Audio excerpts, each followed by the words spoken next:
Daniel Negreanu would be the best person on the Traitors. His personality is actually perfect for the show. God, Negreanu would be sick at that. So good. I think he could actually win the game. It's the PokerNews Podcast. Ladies and gentlemen, welcome to the PokerNews Podcast presented by FanDuel Poker. I'm Chad Holloway, joined at Level 9 Studio by Mike Holtz, Jeff Madsen back in the house, and a very special guest this episode, Trishelle Cannatella. Thank you for taking the time to chat with us. Thank you. It's a little early, but I have my coffee. It's so early. It's so early, but it's this was the deal. Mike wanted to play this summer, but I said we got to record, so we're recording before any kind of play starts. Are you blaming me for this? Yeah, I'm like, okay. I'm surprised you've made it on time every episode so far. So yeah, I have been here every episode. You know what? It's crazy. I like doing the podcast. It's insane, right? Mm-hmm. Go figure. Trishelle, it was a pleasure to see you at the World Series of Poker. You made a deep run in the Millie Maker. This whole episode's pretty much going to be about you, your run, poker in general. I want to talk to you about the Traitors and some reality TV, but tell me about the Millie Maker. What inspired you to jump into that one, and what was it like to go deep? So I came here only not too long ago, actually, and that was my first tournament that I played, and I had already planned on playing it. I kind of mapped out my schedule before I got here, and I had my bankroll and everything. And so it's all my own money with partially what I won from the Traitors. And so I have to make out my schedule. And I played it, and I was just killing it, doing well. You were at my table for a second. Oh yeah, don't worry, late reg, and of all the freaking empty seats, I'm on her right. Okay, that was hilarious. Yeah. He's like, left. oh my God. He texts me because we're at break, and I'm like, what? And I show up to the table. Guess and what? He's right there. Yeah, and she has 180K. I have starting stack. I fold every hand. I just watch her crushing everyone. I really wish that we could have gotten into a hand together. I know. Because The there's only hand I a played was, history here, right? A bit. Yeah. She's one of my first, friends in poker. We can get into that. But yeah, I was impressed by how she played. She played really good, honestly. Yeah, he was giving me compliments, so it kind of pumped me up. And I just started doing really well. And I was just cruising. And then day 3, God, it was so up and down. And then I was on the feature table. And I did okay on there. And then after that, just You were in downhill ace, from king, and there. aces, right? Yeah, that was a huge hand that I lost a bunch of chips. I was down 1.2 million start of the day, and I had 1.8, and then I built it back up, ran ace, king, into aces. What was it like playing with feature table? Was it just easy peasy, run of the mill because you've had so much experience with being on TV and stuff, or was it? Well, I had a guy that called a huge bet, literally half a stack with king high. We both had king 10, and I was like, what? I saw that.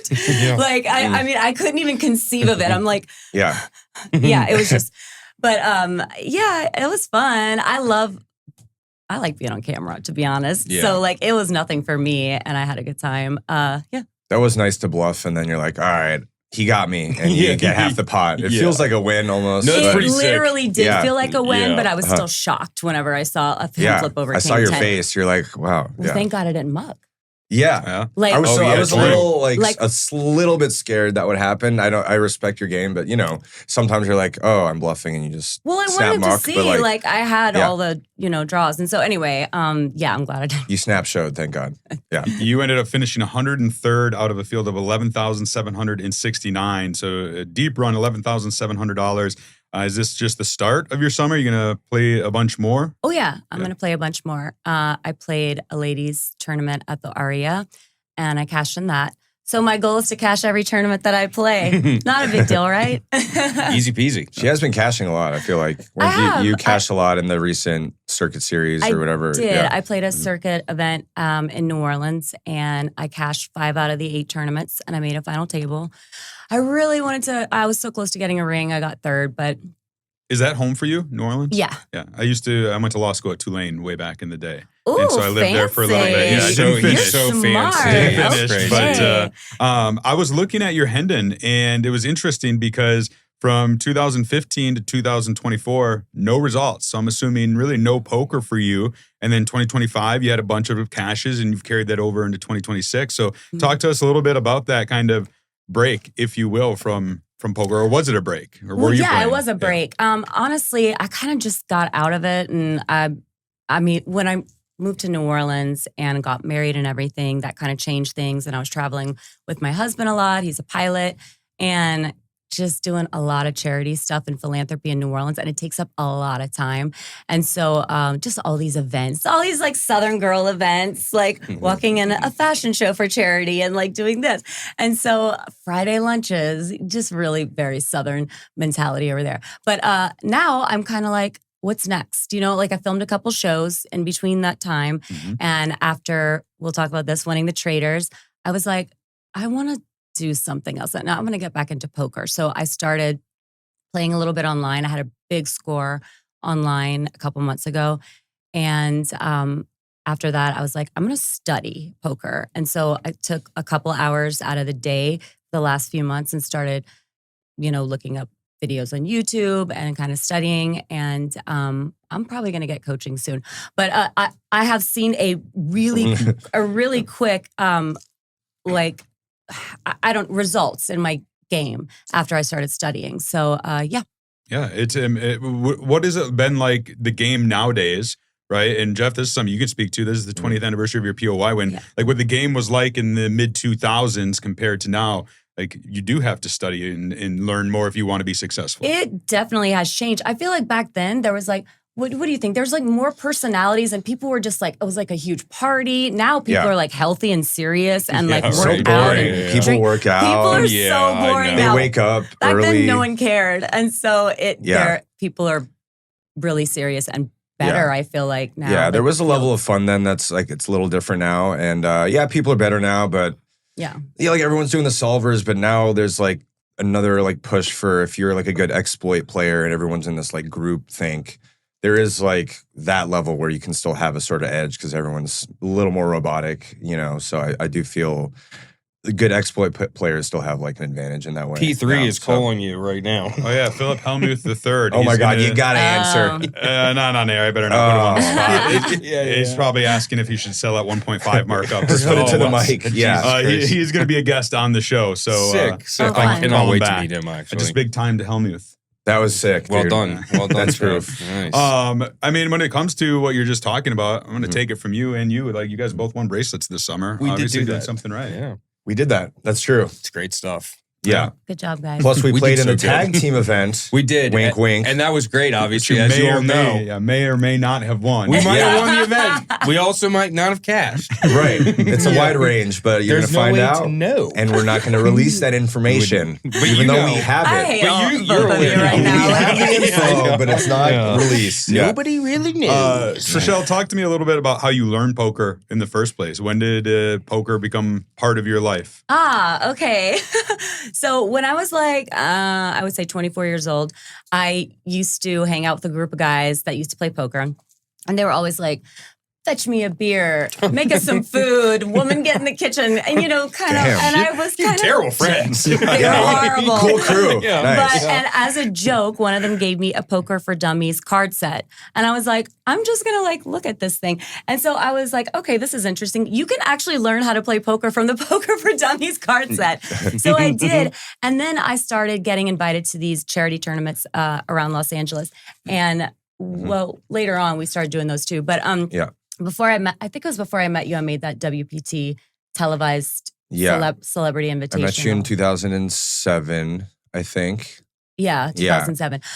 But yeah, I made a WPT final table for the Celebrity Invitational. And I think there was like 1,000 people in that field, I think.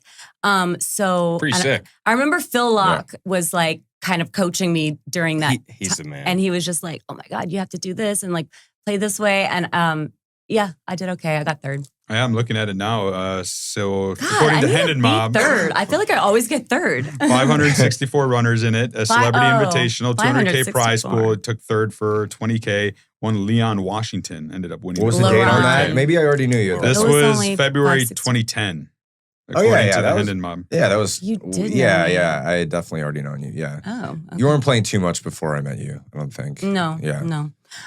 So yeah, that was really fun. And so after that, I kind of just started playing a little bit more, and yeah, end of story. I seen also, I think it was in 2010, because I was like, what the hell was this? It actually looks like it was 2 weeks before that WPT.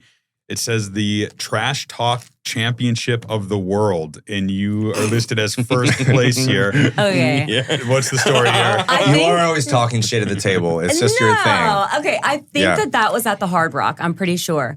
And it was like another one of those kind of, you get an invite to play these tournaments.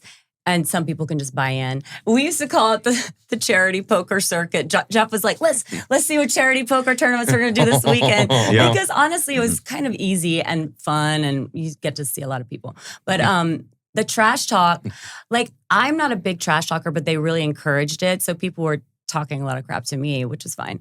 And yeah, I won. And I remember I was kind of pissed because I was like, not broke, but you live in LA and you're kind of poor and like living in an apartment, and they were like, encourage you to give half of your winnings to charity. And I was so mad. And I'm like, I'm going to look terrible. So I had to give half my winnings to charity.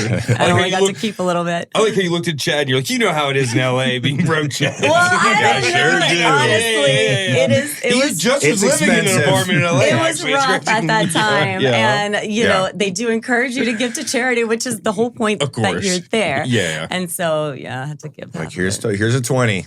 Are we chill? We're good? No.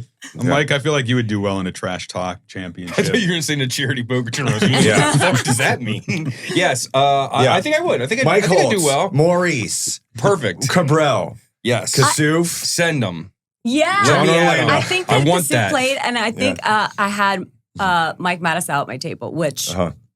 That's a person. He doesn't talk really shit. He just is always telling hand stories, and you're like, "Are you done yet?" But yeah. Well, speaking of stories, I want to hear a few from your reality TV days. I mean, you've done a Real World Las Vegas was kind of the breakout moment, right? And and then you've done the challenge. According to your Wikipedia, the Surreal Life, Kill Reality, Punked, Fear Factor, Below Deck Mediterranean, and probably more recently, the Traitors, which is, in my opinion, right now, probably the most popular reality show. Yeah.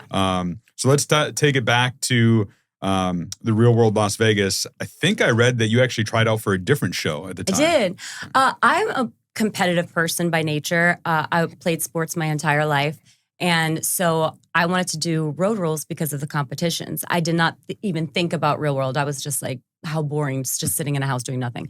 And so I was like, I'm going to get on Road Rules and I'm going to win all this money. And they didn't want me for Road Rules. They actually wanted me for Real World. And they asked me and I was like, wait, what? Like, I didn't even think that I had like a good personality for it. I was just a sorority girl that was in college in Mississippi. But obviously, I did okay on the show. Yeah. You were my favorite. For sure. When I was watching it, I was like, I love Trishelle. She's the best. Surprised myself, I guess. But it was my first time in Vegas. And so we were just having a good time. And all my roommates were so hot. It was so hard. And I was 22. I just turned 22. And so, yeah, I definitely had fun. Yeah. And then, of course, spun that into a reality TV kind of career. You've played a lot of different games. What have been some of the standout moments, your favorite games that you've played between now and then? So this is a really odd show that I did. It was I think it aired on CMT, and it was a Hulk Hogan wrestling show. Okay. Now, another thing that people don't know about me, I am such a nerd. I think you know this about me. I used to love wrestling. When I was little, like 9 years old, instead of playing with Barbies, I wanted to look at wrestling on television. I used to buy magazines and was into all the whole dramas of it. That. And so I remember I loved Brutus the Barber Beefcake, and he guest starred on one of the things. And I was like, oh my God, even though he was so old, I still remember having a crush on him like I did when I was little. So adorable. So, I love that. Yeah, it was kind of a cool thing. Dennis Rodman was on it. Screech, R.I.P. He was on it. The girl from Bewitched. I don't know. There was Tiffany the singer. There were so many people. Yeah, Todd Bridgers. And what did you do on the show? They taught us. You wrestled each other? They literally taught us how to wrestle in a ring. Wow. And the only thing is that you're supposed to kind of they show you how to do the moves the fake. Bumps and everything. Yeah. Kind of you're whenever you're supposed to. It's not fake though, is it? Whenever you clothesline a person, you're not supposed to kill them. But Dennis Rodman actually did. That makes sense. He was dangerous to be in a ring with. Well, he actually wrestled back on WCW. I remember that as a kid. He was part of the NWO, so he actually wrestled. It's just he doesn't even realize his strength. And I was like a freaking 110 pounds. Yeah. But anyway, he seems aggressive, Yeah, I was the last woman standing, so that's good. I found this while we were talking about it. So do you know what her name was, her wrestling name, according to this? Oh my God. Trendy Trish. That's cute. No. No. Trish Stratus. Yeah. Wait. Oh my God, it's crazy. Taken. It was, according to this, the Red Hot Redneck. Oh my God. That was my second guess. And I would wear jean shorts and a little plaid shirt. Like a lumberjack. Yeah, it was cute. The Red Hot Redneck. I love it. I think it is too. It's fucking good. I thought it was a redneck. Yeah. I'm glad you brought this up. I had no idea about this. And like you said, Hulk Hogan, Eric Bischoff, Jimmy Hart. I met Jimmy Hart about a year ago. He was at an appearance and I got a picture with him. So like, yeah, this was actually sounds pretty cool. Like you mentioned, cool. Danny Bonaducci was on there. I Frank actually Stallone. got along with Danny so well. I loved him. He was one of my favorite people. Yeah. That's sick. That was fun. Talk to me a little bit about the Traitors because, like I said, this is one of my favorite shows. I've applied for it. Alan Keating applied for it. I had him as a guest, and we talked about it. And I know the first civilian season is coming out here very shortly. Oh, that's gonna be good. On season 2, and you won as a faithful. But take me before the show. Like, how did you get the opportunity to play? Were you approached? Did you apply? So I was approached. And I had a friend from LA who did like PR for Peacock, and he was like, "You would be great for the Traitors." And I was like, "Oh yeah, I would love that show." And so they kind of called me, did an interview. I wasn't like a shoo-in, but I had to do like an interview, just like you did whenever you applied. And I guess I impressed them, and I got on. But I was so nervous. Day 1, I show up, and I'm like, I'm the least known person here. Like everyone else is way more famous than me. So I was a little bit having like imposter syndrome, but then I was just got in game mode and I was like, who cares? Like I'm going to be the best here. So it kind of went like that. Yeah, I'm looking at some of the cast members. So you had Johnny Bananas. Was on I'm there. so glad he got murdered Thanks for bringing that up. So glad. Johnny fucking Bananas. Parvati Shallow from Survivor. She's a superstar there. Dan Giesling from Big Brother. The GOAT. But I mean, I'm looking at, to me, Sandra Diaz-Twine. I forgot that she was Survivor on there. twice. Yep, I forgot that she was on there. But I mean, aside from them, for me, then you would probably be next. So you're far. No, they had all the housewives. They had a professional. You're the top. I don't know what you're talking about. I literally, as you were saying, I was like, what is she talking about right now? I don't watch Survivor. I was like, Trishelle's on, yay. Well, here's the thing. I was such a fan of everyone else there. So I was fangirling, been trying not to, but I actually did tell Dan, I was just like, oh my God, to meet you is just, I'm a huge Big Brother fan. So I just think that Dan Giesling is the best.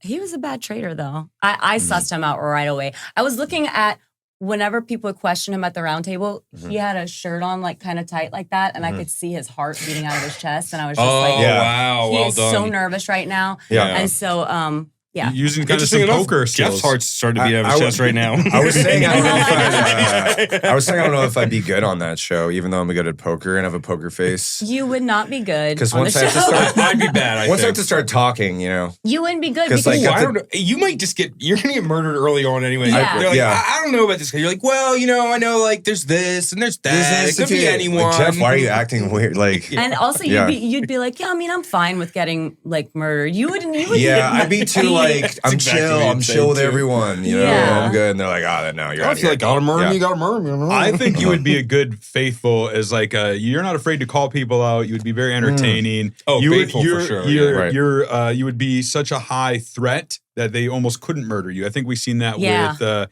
one of the Efron. I can't remember, Dylan Efron, maybe was his name. Dylan Efron. Like he became such a the leader of the faithful that it became. So I could be the leader of the faithful. I think you would. Yeah. I don't know if the other way. I think you also would. I would do terribly. I would give it away. I mean, if you were there, you'd know right away. Yeah. Did you want to be a traitor when you were? I did because honestly, it's a lot easier to be a traitor because the biggest stress is trying to see if you're going to get murdered and like kind of stressing about that every time. Like I couldn't even sleep at night because I was just waiting for them to put like a note underneath my door. And so I was so nervous. But then when I saw how the Traitors had to work and I was like, that looks too stressful. Yeah.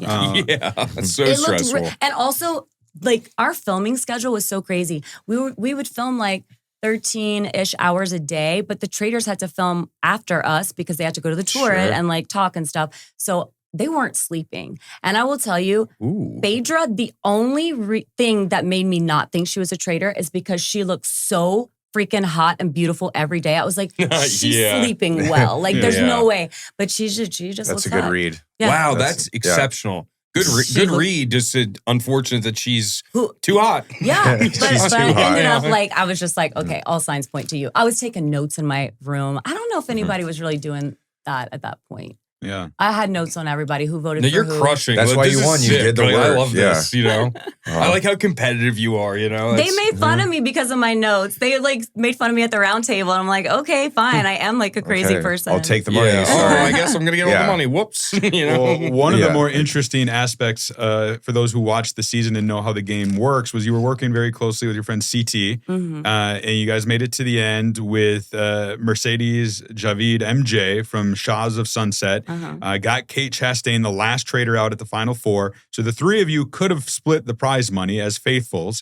but you guys went the game theory optimal route because you could vote to banish one more, and instead of splitting the money three ways, you split it two. But it was definitely a shocking moment, especially for MJ there. For those of us who know the game, it's like, of course, that's what you do there. But talk to me just a little bit about that moment. And then it seemed pretty tense in the reunion show.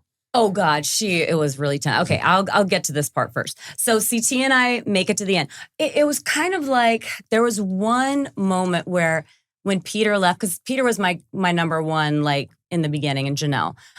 Whenever they left, I was like, okay, gotta switch, find somebody else. So CT, but we kind of already knew that we weren't gonna mess with each other during the game. And there was a moment where there was one competition. He and I literally were the only people who did the competition and got people money. And he said, these people suck. It's just me and you. He was like, we deserve that money at the end. And I'm like, yeah, we do. And so whenever it got down to like 4 people, I was just like, it's going to just be me and him. And honestly, MJ she didn't contribute. She didn't have good reads. She was like saying all the wrong names, like never got a trade. She was like, I did one time by accident. She like named a traitor one time at the round table. I was like, oh, good for you. But yeah, it wasn't planned that we were going to get her out, but that's what ended up happening because I had voted CT first. Right. Oh yeah, that's right. I thought that there was That was shocking. There was like a 2% chance that he was a traitor. I don't know. I just kind of was like, I'm not sure, but I knew for a fact that MJ wasn't because she couldn't pull it off. Yeah, there'd be no way. And then whenever we had to do the other vote, and I saw that she voted me, I got a little petty Betty, and I was like, "Well, you're gone." Did you watch season 3? Yeah, I did. Because like we don't have to get into too much of it, but like Rob, who was a traitor and ended up winning. That could have been CT in that role. CT was a faithful, but I thought Rob just played a perfect Traitors game. If CT was a traitor, he would have probably won. Yeah, he's likable, just like Rob. Yeah, you would never suspect it, and he has like the challenge background. We're just so different, and it was like almost not fair. Like, they're not going to put another challenge people on the show. It was like, we're going to win. Too much experience with stuff like that. Yeah. The roundtables were fine. We don't even get nervous because in the challenges, we're used to voting people out face to face. But the other people aren't. Like, Big Brother, they do it in the diary room. Survivor, they write it down. The Housewives don't even have to do that. Right. So it's just a little different. No one gets eliminated on Housewives shows, right? No. Unless they get really drunk and yell at each other. We talked about these two already, but talk to me about some other people from the poker world you think would be good to be on the Traitors, whether it's as a traitor, whether it's as a faithful. In your experience with the people you've met in poker, who do you think would be good on that show? I mean, I think 100% Daniel Negreanu would be the best person on the Traitors. His personality is actually perfect for the show because he is so like dynamic. He would be running the round table. He's super intelligent, but I find him likable. But he is just he's a little bitchy. And like, I love a little bit of drama. And he's just bitchy enough to be like one of the housewives at the table. So he would be like a little messy, stir the pot. I just think he'd be perfect casting as a faithful. I don't think he'd be a good traitor. Right. Oh, yeah, I agree with you. I don't know, but maybe he'd be a good trader. I agree. The faithful part. God, Negreanu would be sick at that. So good. I think he could actually win the game. He is a little bitchy. You're totally right. He'd be bitchy. perfect. The Real Housewives of the World Series of Poker. Yeah. Daniel Negreanu. No, exactly. Oh, that's so good. I could totally imagine being like, I don't know about her. Yeah. You know, like, but she would do some petty stuff, I feel like. I find him also charming and likable, so I think that there's like a good combo of that. Yeah. He's entertaining. Perfect. Yeah, we got to still watch his vlogs. Get him on there. We got to. After 25,000 years. I know. He does like reality TV. He wanted to be on Survivor for many years. I think the only thing that prevented him from that was it filmed during the World Series of Poker, and he was never willing to make that sacrifice. I've talked to him about this. No, Traitors is his game. He would win it. Survivor, that would be too tough.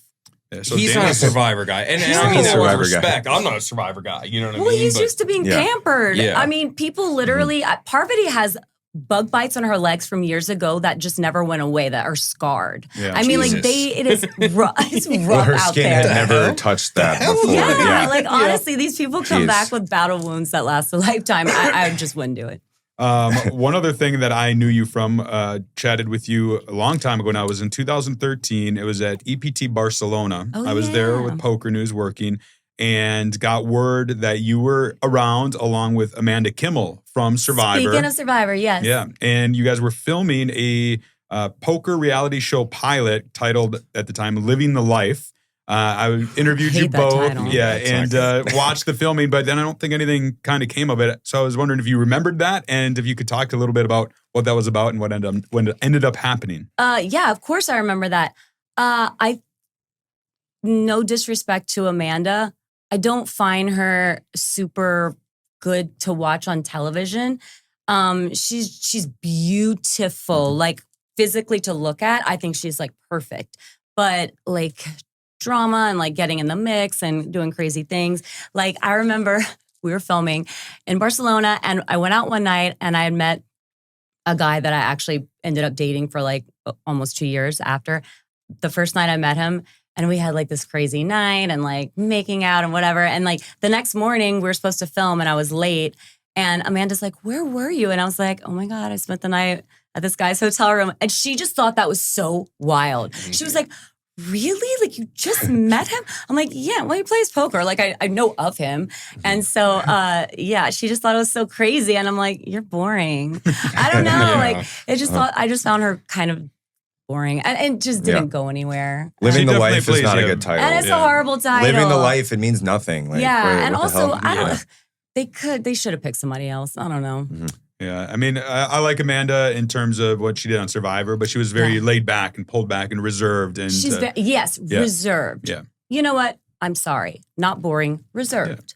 Yes. Do you think there could be, with your reality TV show experience, do you think there could be a good poker reality show? I know there's been some attempts recently with like Gigi's Game of Gold. Yeah. Kevin Martin did Poker Wars right before the series started.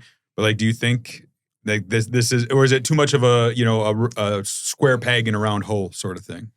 I mean, I don't think for the majority of people, like who would you sell that to? Like what network would you sell that to? I mean, not the viewership. Mm-hmm. They're not going to think it's fun. Like I don't know, Netflix maybe reality shows, but it's a very niche category. And also like, yeah, there's going to be drama, but how do you translate that from the table to real life and show it on a television show? Because then you'd have to understand poker as well. Right. So yeah, that's the biggest problem. I don't think that people would get it. Yeah, I think go ahead. I was just gonna say, I think anything that's like you up the prerequisite of having to play a game beforehand to watch the show is kind of that's kind of a barrier to entry. I think the reverse works well, where you take somebody from poker and put them in a reality TV show. You talked about Big Brother. Vanessa Russo is a great example who killed it on her season, finished third. I'm hearing rumors this summer that there might be some returnees and her name might be there. I don't know if that's true or not, but that would be exciting if she I would did. love that. I loved watching her on Big Brother. I thought it was so cool. I think that poker players, it is the most untapped market for reality television. 100%. Like the biggest personalities in poker and just intelligent, just witty. Like, I don't know. I just think that they need to start looking more in this world. Trishelle, we're on board. You let us know if you need help. Speaking of which, I got him to agree. We're going to film it in the coming days. I texted Mike. I didn't know if you thought I was joking, but I'm serious. Okay. He's gonna apply. We're gonna apply for the Amazing Race. Oh yeah. Oh my God. That would be so Podcast good. hosts, bracelet winners, poker guys. Oh, I'm with Well, you. you know, Maria Ho and Tiffany Michelle That's did right. it. Yeah, and they still have friends to this day. And it was a long time ago, people from the Amazing Race. So that's kind of cool too. Whenever you meet people, even if you don't win, like you have relationships with people and they become friends. Y'all would be so good. That would be good. That would be fun. Yeah. Sick. Oh my God. So sick. I was Who on the would- Real World for one episode. Oh my God, Oh, I yeah? forgot about that. I Okay. think, yeah, No, you were. I was, yeah. On the Las okay. Vegas season? No, No. I was 16. Yeah, that I was- makes when so that much came more out. sense. Yeah, Yeah. Okay, relax. Okay, Yeah, I was, calm down. I was, Calm down. Yeah. I literally, when it released, you're tell us 5 the years story. older, aren't you 5 years 5 years older than me? older. What were you on? Give us this background. What's the story? You tell, okay, what Well, happened? okay, do you want to say the background of me Sure. and you first? Okay. Well, okay, we both know Katie Lindsay, right? Yeah. I think that's how we met. I just knew her through poker. So one night I'm just going to meet her out, like in Hollywood. I think we are going to go to like the Saddle Ranch or wherever. No, we And were at a club, I think. we were at a club. We went to a club. Yeah, No. I thought we did. Yeah, maybe. Maybe. Just make it up. Anyway, Katie's like, I'm bringing my friend Trishelle, which is like Yeah. not a normal name, but I didn't think it was like the Trishelle I like known and loved from Yeah, of course. reality TV. And then, Katie walks up and then it's Trishelle and we met.